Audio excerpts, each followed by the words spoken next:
Halo semua, salam sejahtera Malaysia. Setelah Perdana Menteri Malaysia yang ke-10, Datuk Seri Anwar Ibrahim telah memutuskan ataupun telah membatalkan projek tebatan banjir di atas beberapa sebab, akhirnya ramai pemimpin-pemimpin yang mulai bersuara. Dan salah satu yang bersuara adalah Tuan Ibrahim, yaitu Timbalan Presiden PAS. Menurut Tuan Ibrahim, yaitu Datuk Seri Tuan Ibrahim daripada PN Kubang Krian, beliau berkata, beliau hairan apabila Perdana Menteri mengumumkan penjimatan kira-kira RM2 bilion selepas 6 projek tebatan banjir ditamatkan. Beliau bertanya bagaimana boleh adanya penjimatan sedangkan projek tersebut belum lagi bermula. Saya rasa pelik sebab projek yang nak ditamatkan ini belum mula, belum laksana, belum ada surat setuju terima, belum lantik kontraktor.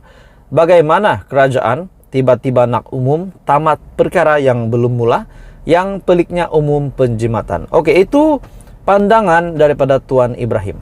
Saudara-saudara, tuan-tuan dan puan-puan semua, saya pasti dengan kenyataan ataupun pengumuman daripada Perdana Menteri Datuk Seri Anwar Ibrahim bahawa penjimatan tahun ini ataupun penjimatan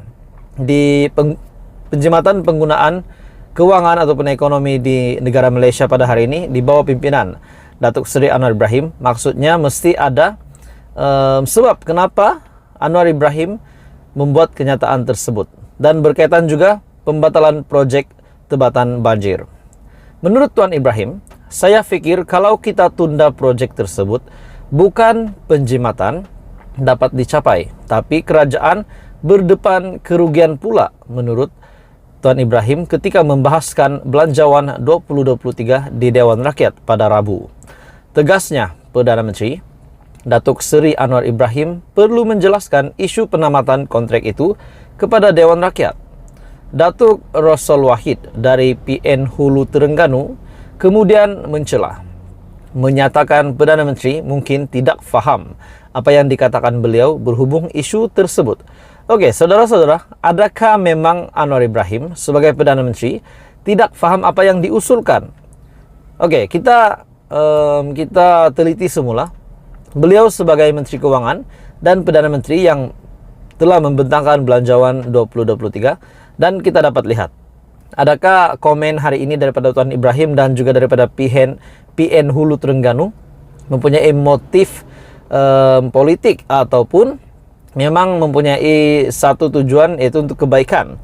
Jadi kita dapat tahu bahawa memang ada juga respon positif melalui pembentangan Belanjawan 2023 daripada Datuk Seri Anwar Ibrahim.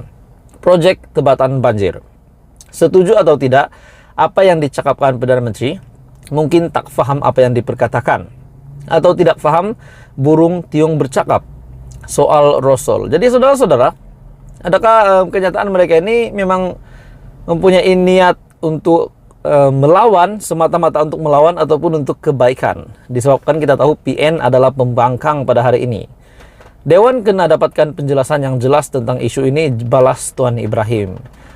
Pada 6 Disember 2020 Anwar mengarahkan beberapa kelulusan terakhir termasuk projek tebatan banjir bernilai RM7 bilion dibatal dan dihentikan serta-merta kerana tidak mematuhi peraturan serta diluluskan secara rundingan terus. Mungkin bagi saya, tuan-tuan dan bapak semua, maksud penjimatan daripada Perdana Menteri adalah sekiranya projek ini tidak diteruskan, yaitu projek yang bernilai RM7 bilion dibatalkan, sudah pasti RM7 bilion ini, dana projek ini boleh digunakan untuk benda yang lain. Jadi saudara-saudara, apa komen Anda? Teruskan bersama di dalam channel ini. Untuk perkembangan terkini. Jangan lupa bantu channel ini dengan menekan butang like, share, dan subscribe. Hai semua, salam sejahtera Malaysia. Selamat petang tuan-tuan dan puan-puan. Satu isu menarik yang saya nak sampaikan hari ini, saya pasti ini sudah pasti dinanti ramai orang.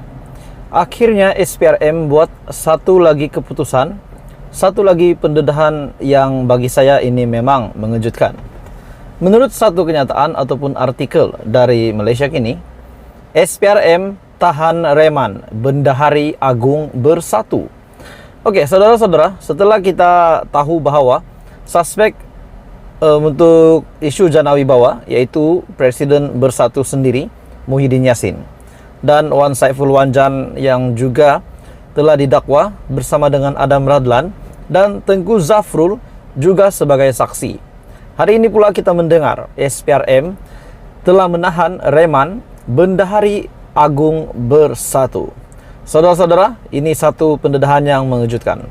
Oke, sebelum saya meneruskan, saya meminta jasa baik Anda untuk bantu channel ini dengan menekan butang like, share, dan subscribe.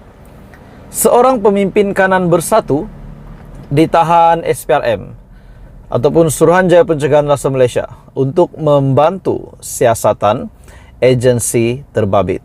Bendahari Agung Bersatu Muhammad Saleh Bajuri kini berada dalam tahanan SPRM selepas pihak berkuasa terbabit mendapat kebenaran daripada mahkamah untuk meremannya selama 2 hari. Ya, memang betul dia, Muhammad Saleh, ditahan, kata sumber itu kepada Malaysia Kini.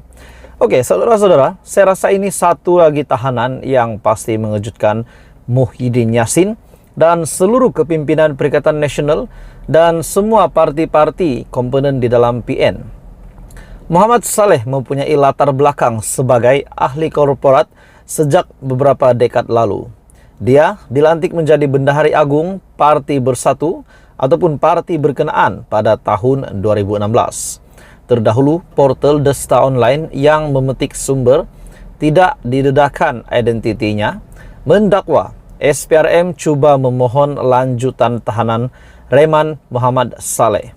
Sementara itu, ketika dihubungi, sumber SPRM turut mengesahkan penahanan Muhammad Saleh, namun dia tidak menjawab pertanyaan lanjut mengenai kemungkinan Reman dilanjutkan. Dalam pada itu, penangkapan Reman Muhammad Saleh dibuat ketika Bersatu terpalit dengan isu rasuah dan salah guna kuasa, khususnya membabitkan ahli parlimen Tasik Gelugor, Wan Saiful Wanjan.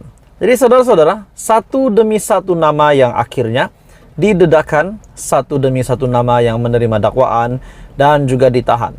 Hari ini pemimpin ataupun pemimpin kanan Bersatu yang ditahan oleh SPRM, dan sudah pasti ini satu kejutan besar. Keputusan Muktamad SPRM yang pasti mengejutkan ramai orang di seluruh Malaysia. Menurut sumber ini juga, dia merupakan bekas Ketua Penerangan Bersatu, yaitu Wan Saiful Wanjan, yang kini yang memang kita tahu sudah meletakkan jawatan. Bulan lepas, SPRM juga merekodkan keterangan daripada Presiden Bersatu, Muhyiddin Yassin, berhubung siasatan pihak berkuasa ke atas akaun bank parti terbabit yang kini masih dibekukan. Setelah akaun bank Bersatu dibekukan, dan sudah pasti kepimpinan Bersatu mahu akaun bank mereka untuk dicairkan. Namun, sehingga hari ini akaun bank tersebut belum lagi dicairkan. Bahkan terdapat satu lagi pengumuman ataupun keputusan terkini mengejutkan daripada Bersatu, yaitu daripada SPRM, maafkan saya, yaitu di mana SPRM telah mengesahkan menahan Reman Bendahari Agung Bersatu.